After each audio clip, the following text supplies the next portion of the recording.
Chris has $500 left over every month. He has $8,000 in credit card debt at 22% interest. He puts every dollar toward the debt until it is gone. Then he starts investing. Andre has the same $500 left over every month.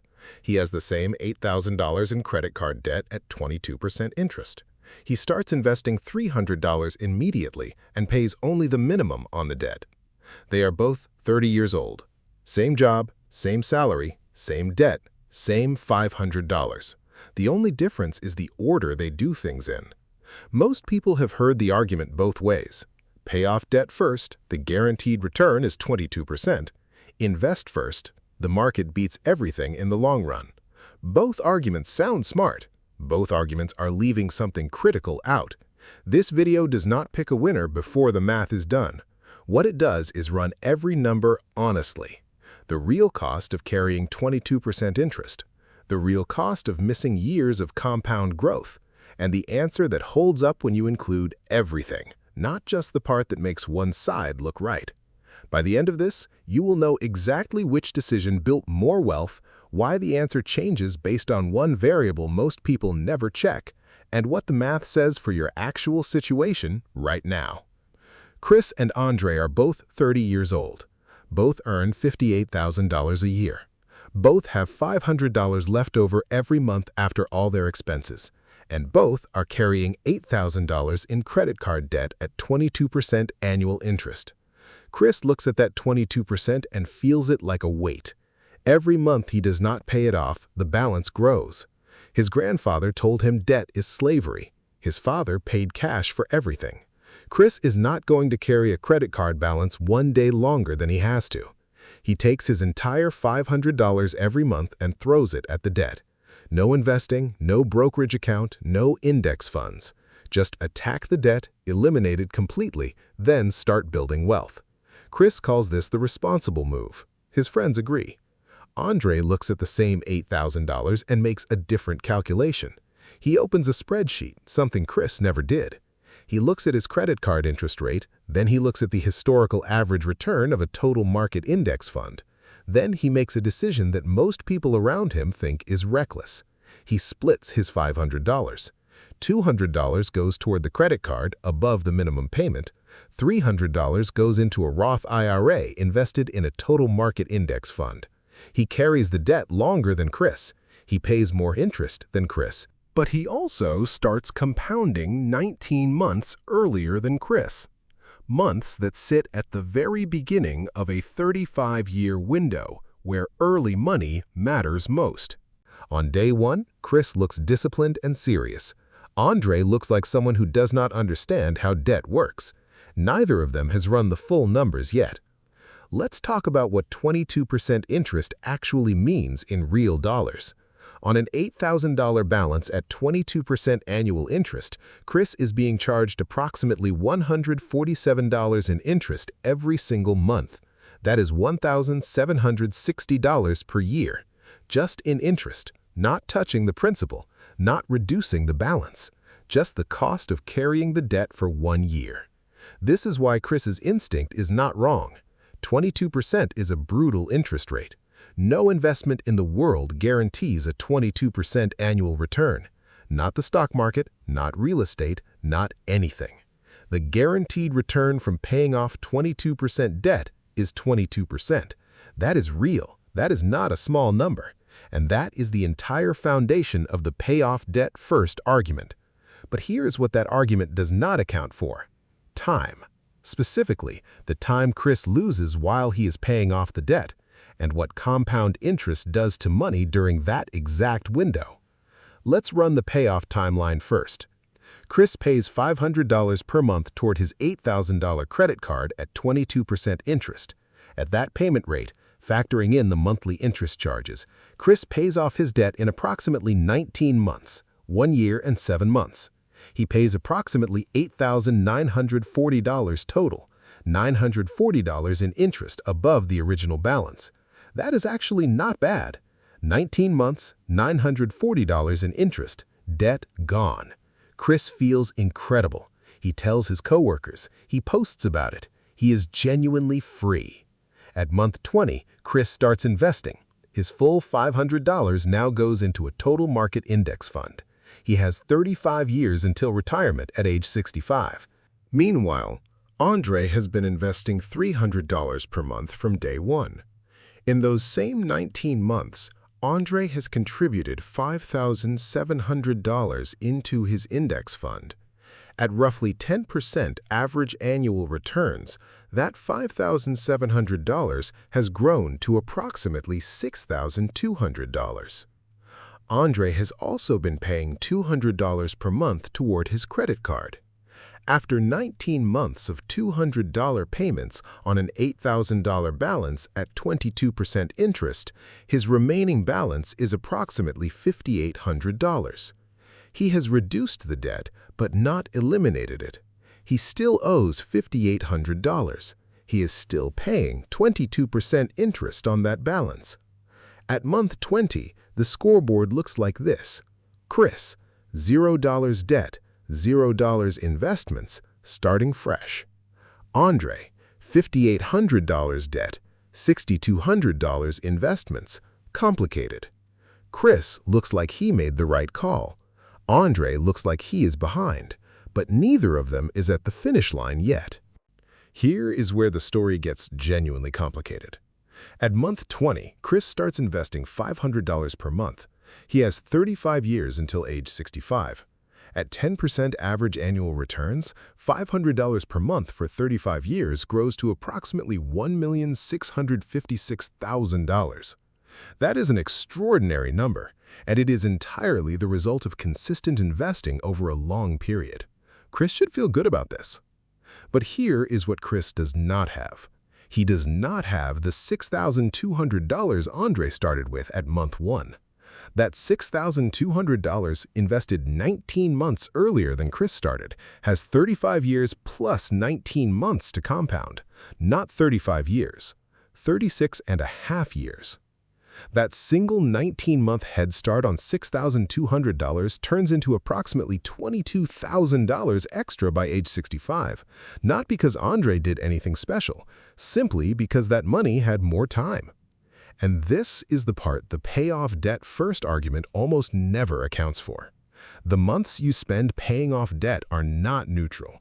They're months during which compound interest is not working for you. Every month of delay has a compounding cost that does not show up on a credit card statement. It only shows up at age 65. Now let us run Andre's complete picture. After month 20, Andre still has $5,800 in credit card debt. He now redirects his full $500, $200 that was going to the credit card plus his $300 investment, entirely toward the remaining debt. He pays off the remaining $5,800 in approximately 13 more months by month 33. By the time Andre is completely debt-free, he has paid approximately $2,200 in total interest. Chris paid $940 in total interest. Andre paid $1,260 more in interest than Chris. That $1,260 is the real cost of Andre's strategy, and it is the number the invest first argument has to answer for honestly. But during those 33 months, Andre also had $300 per month compounding in his index fund. By month 33, his portfolio is worth approximately $11,000. Chris, at month 33, has been investing for 13 months. His portfolio is worth approximately $8,300. Andre leads by $2,700 in investments. Andre paid $1,260 more in interest. Andre ends up with $1,440 in advantage at month 33. That does not sound like much, but both of them now have zero debt. Both of them now invest their full $500 per month. And the $2,700 head start Andre has in his portfolio now has 32 years to compound. Let us go all the way to age 65. Chris's complete journey. Months 1 to 19 pays off debt, zero investing. Month 20 onward invests $500 per month for 35 years. Total contributions, $210,000. Portfolio at age 65 at 10% average annual returns, approximately $1,656,000. Andre's complete journey. Months 1 to 19 invests $300 per month, pays $200 towards debt. Months 20 through 33 invests $300 per month, pays $500 toward remaining debt. Month 34 onward invests $500 for the remaining 32 years, plus his early portfolio of $11,000 compounding for 32 years. Total contributions, approximately $208,000. Portfolio at age 65, at 10% average annual returns, approximately $1,734,000. The gap, $78,000 in Andre's favor. Andre paid $1,260 more in interest. Andre ends up with $78,000 more in wealth. For every extra dollar Andre paid in interest, he generated approximately $62 in additional wealth. That's not a bad trade. But here is the honest part. The $78,000 gap sounds decisive. On a $1.6 million outcome, it's less than 5%. It's real money, genuinely significant, but it's not the difference between a comfortable retirement and a difficult one. Both Andre and Chris retire with over $1.6 million. Both made reasonable decisions. The difference is smaller than most people expect when they hear the debate. Now here is where this gets truly useful, because the answer is not always Andre's strategy, and it's not always Chris's strategy. The correct answer depends entirely on one number: your interest rate. The math breaks into three clear zones. Zone 1, interest rate above 15%. This is credit card territory, 22% as we modeled, sometimes 29%, occasionally higher. At these rates, the guaranteed return from paying off debt is so high that even compound growth struggles to compete reliably. The invest-first strategy still wins slightly over 30 years as we showed, but the margin is narrow and the risk is real. If the market underperforms its historical average, which it can and does over shorter windows, carrying 22% debt while investing can destroy you.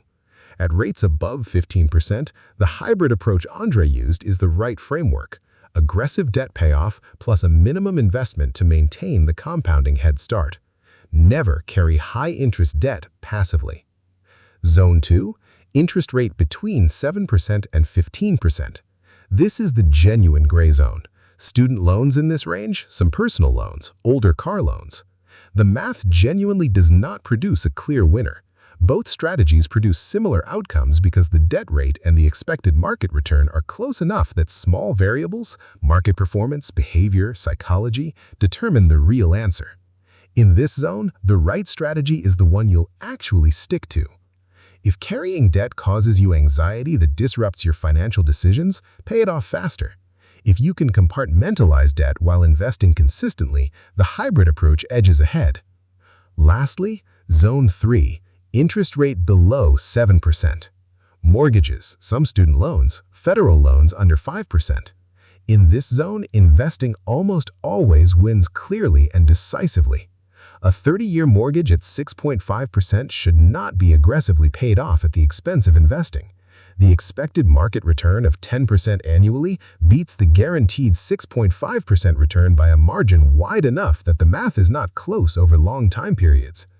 Every extra dollar sent to a 5% mortgage instead of an index fund is a dollar that earns 5% instead of a historically likely 10%.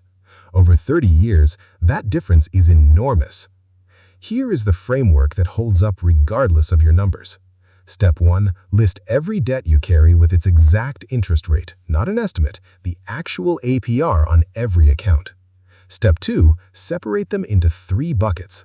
Above 15%, attack these aggressively while maintaining a minimum investment to preserve compounding.